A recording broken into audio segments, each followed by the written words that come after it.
Assalamualaikum warahmatullahi wabarakatuh. Berjumpa lagi dengan Mr. Prayitno Adventure dari episode pertama, yaitu tentang pengalaman hidup, motivasi hidup dari pengalaman pribadi. Jadi ini mulai awal ya, dari perjalanan hidup selama ini, dari waktu saya kecil, SMP, SMA, terus ikut hobi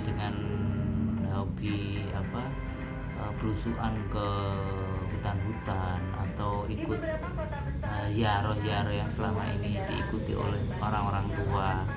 Terus akhirnya sampai hobi metal detektor, ke benda antik ya. Dari pengalaman itu ini mau saya curahkan atau saya ceritakan lah melalui YouTube ini, agar bisa memotivasi atau meluruskan orang-orang yang beranggapan kalau sesuatu atau mengejar benda antik seperti bau pedo, SM, tokek, uang kuno itu dan lain-lain, itu tidak semudah bayangan kita ya.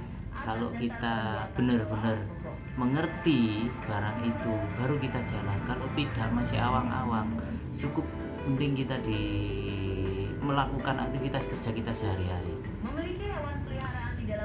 Jadi gini, waktu saya 97 itu waktu masih kelas 2 SMA, itu pindah ke Surabaya. Waktu itu saya dijanjikan untuk mondok di sekolahan atau di pondok pesantren. Waktu itu di Tanah Merah Surabaya sini, waktu itu masih Kiai Asrori ya, sekarang almarhum ya. Ternyata sudah sampai di Surabaya, pindah sekolah itu, akhirnya saya cuman bantu kerja.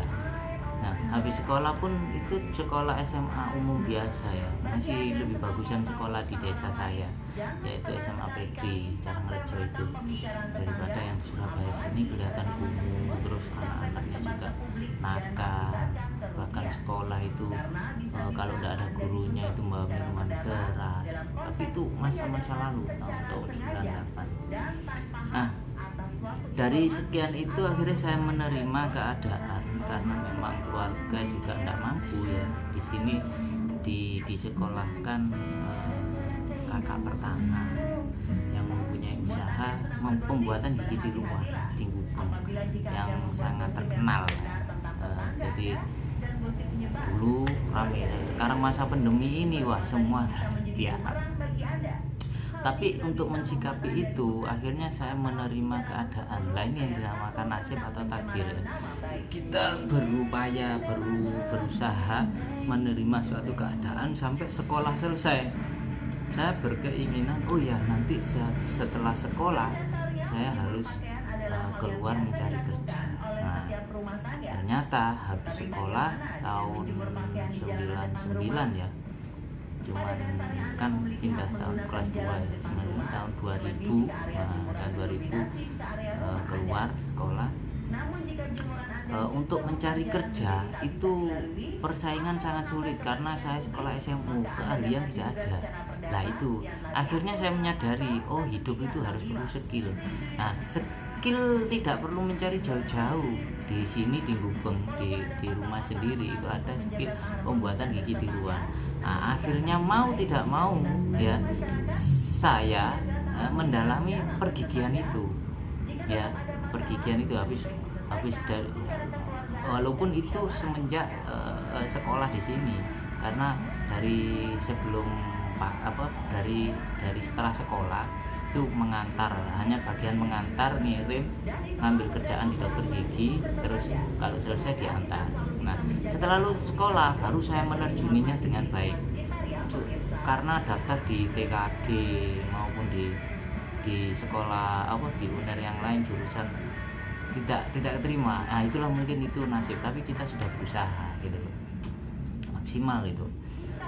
Jadi itu setelah akhirnya tidak ada kerjaan, terus tidak ada panggilan, sudah melamar kemana-mana, bahkan ke teman yang punya bengkel pun tidak bisa menerima karena memang tidak membutuhkan karyawan ya, atau di toko bangunan pun itu memang gangguan. Akhirnya kembali ke kepergian, membuat gigi. Akhirnya saya alhamdulillah sampai setahun 2 tahun bisa.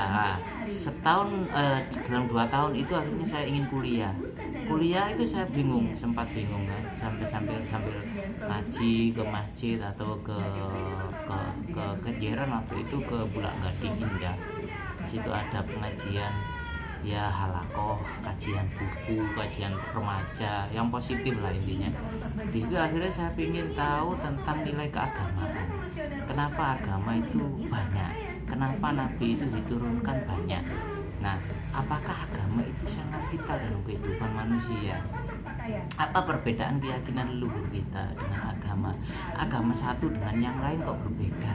Nah, disitulah akhirnya saya masuk Fakultas Usuluddin Perbandingan Agama. Nah, saya pelajari di situ. Dari pengalaman hidup saya mulai SMA itu sering diajak orang tua ziarah ke makam yang disebut Wali-Wali Songo itu. Terus akhirnya saya tahu gereja, saya tahu pura. Di situ akhirnya saya tahu, ternyata banyak ragam keyakinan, banyak ragam budaya. Nah, tapi yang disebut agama itu sangat-sangat berbeda. Jadi kalau orang Jawa itu ageman yang harus dijaga. Jadi itu ageman marang ati. Jadi kalau agama itu dalam rentetan ilmiahnya, agama itu terstruktur gitu loh. Jadi konsepnya itu ada Allah, ada Alkitab ya, ada beriman pada Allah, beriman pada kitab, beriman pada nabi atau rasul, dan beriman pada malaikat, serta ada umatnya. Jadi terstruktur ya. Tapi beda dengan nilai-nilai filosofi atau kebudayaan. Di situ tidak ada konsep kitab suci yang diturunkan dari Allah kepada nabinya, atau nabi melalui wahyu lewat malaikat Jibrilnya. Nah, itu tidak ada. Yang ada langsung ada ilham lewat hati yang suci menurut yang menerima gitu loh. Ya tidak apa-apa, karena itu adalah keyakinan masing-masing. Jadi kita harus bisa legowo membuka hati pikiran kita untuk saling menghormati, tidak saling menjatuhkan gitu loh. Nah, disinilah letak saya mulai memahami bahwasanya hidup itu sangat penting nilai keyakinan, karena memang itu bisa menjadi landasan fondasi dalam melangkah atau menjalani kehidupan ini gitu loh.